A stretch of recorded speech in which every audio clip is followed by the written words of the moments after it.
తమరి అనుమతితో ఈ సంతాప తీర్మానాన్ని ప్రవేశపెడుతున్నాను.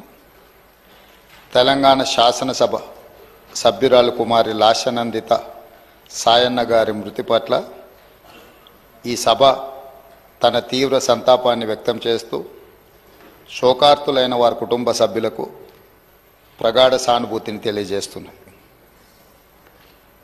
అధ్యక్ష,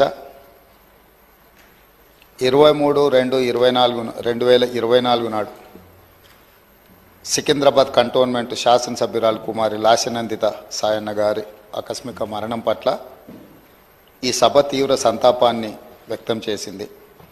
ఇలాంటి బాధాకరమైన తీర్మానం నేను ప్రవేశపెట్టాల్సి వచ్చినందుకు నేను చింతిస్తున్నాను.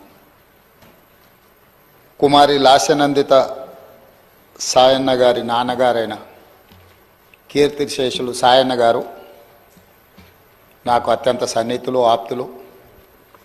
చాలా సంవత్సరాలు మేము కలిసి ప్రజాప్రతినిధులుగా ప్రజాక్షేత్రంలో పనిచేయడం జరిగింది.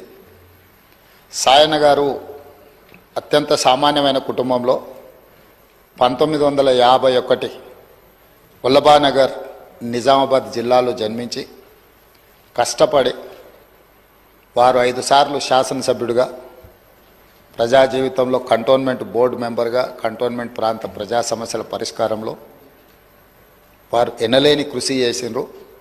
వారు సిట్టింగ్ శాసనసభ్యుడిగా ఉన్నప్పుడే ప్రజా జీవితంలోనే వారు మరణించడం జరిగింది.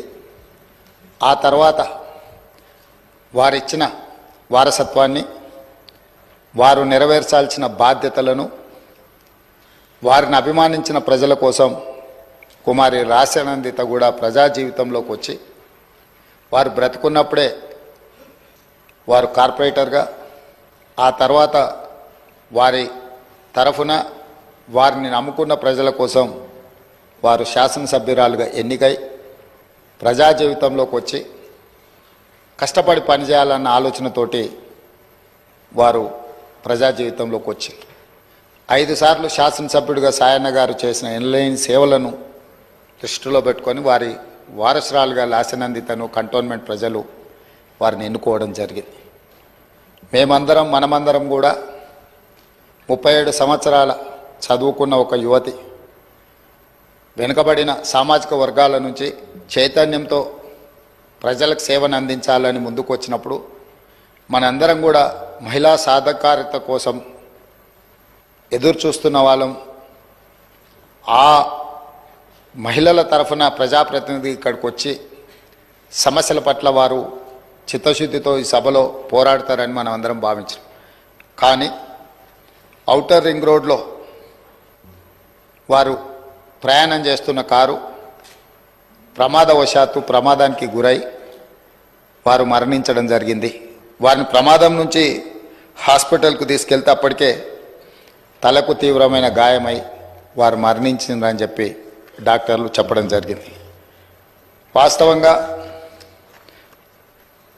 ఆ కుటుంబము ప్రజలతో ఉన్న సత్సంబంధాలు కంటోన్మెంట్ ప్రాంతంలోనే కాకుండా జిహెచ్ఎంసి పరిధిలో ఎవరిని అడిగినా కూడా ఆ కుటుంబం యొక్క ప్రజలతోనే ఉన్న సత్సంబంధాలు, ప్రజా సమస్యల మీద వారు చేసిన ప్రయత్నాలు ఎవరైనా చెప్తారు. ముఖ్యంగా కీర్తిశేషులు సాయన్న గారు మృదు స్వభావి, సమస్యలను పరిష్కరించాలన్న తపన తప్ప రాజకీయాలకు అతీతంగా అందరితో ఒక మంచి సంబంధాలు ఉండి ఆ ప్రాంత సమస్యల కోసం వారు పోరాటం చేశారు. వారు కంటోన్మెంట్ ప్రాంతాన్ని జిహెచ్ఎంసీలో కలిపే విషయంలో కానీ, కంటోన్మెంట్ ప్రాంతంలో అక్కడ ఆర్మీ అధికారులు వాళ్ళ వల్ల కలుగుతున్న రోడ్ల ఇబ్బంది విషయంలో కానీ, ఎలివేటెడ్ కారిడార్ల విషయంలో కానీ చాలా విషయాలలో నేను పార్లమెంట్ సభ్యుడిగా డిఫెన్స్ కమిటీ మెంబర్గా ఉన్నప్పుడు సాయన్న గారు ఎన్నోసార్లు కంటోన్మెంట్ బోర్డు సమావేశాలలో ప్రస్తావించేవారు. ఎందుకు అనంటే వారు ఎమ్మెల్యేగా, నేను ఎంపీగా ఈ సమస్యల్ని పరిష్కరిస్తే ఆ కంటోన్మెంట్ ప్రాంత ప్రజలకు న్యాయం జరుగుతుంది, మేలు జరుగుతుందని చెప్పి వారు పరితపించారు. కానీ దురదృష్టవశాత్తు ఎలివేటెడ్ కారిడార్ల అనుమతి, అదేవిధంగా కంటోన్మెంట్ ప్రాంతాన్ని జిహెచ్ఎంసీలో కలపడానికి అనుమతి వచ్చే సమయానికి వారు లేరు. వారి వారసురాలుగా వచ్చిన లాస్య నందిత గారైనా ఆ సందర్భంలో ఉండి ఉంటే చాలా సంతోషపడి ఉండేవాళ్ళు. ఎందుకంటే సాయన్న గారి ప్రజలకు ఇచ్చిన మాట నెరవేరిందని.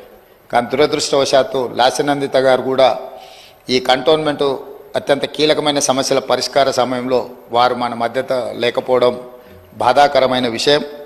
ఏది ఏమైనా కంటోన్మెంట్ ప్రజల హృదయాలలో సాయన్న గారు కానీ సాయన్న గారి కుమార్తె వారసురాలు లాస్యనందిత గారు కానీ శాశ్వతంగా ప్రజల హృదయాలలో నిలిచిపోతారు. తప్పకుండా వారు ఏదైతే ఆలోచనతోని ఏదైతే ప్రాంత ప్రజలకు సేవ చేయాలన్న ఆలోచన ఉన్నదో, మిగిలిపోయిన పనులు ఉన్నాయో అవన్నీ ప్రభుత్వం తప్పకుండా పూర్తి చేస్తుంది. వారిని చిరస్థాయిగా గుర్తుపెట్టుకునే విధంగా ఈ ప్రభుత్వం ఆ పనులను ముందుకు తీసుకువెళ్తుంది. అందుకే అధ్యక్ష, ఆమె మృతి పట్ల ప్రగాఢ సంతాపాన్ని నేను ప్రకటిస్తున్నాను. శోకార్తులైన వారి కుటుంబానికి ప్రగాఢ సానుభూతిని తెలియజేస్తూ ఈ తీర్మానాన్ని ప్రవేశపెట్టడం జరిగింది అధ్యక్ష. ధన్యవాదాలు.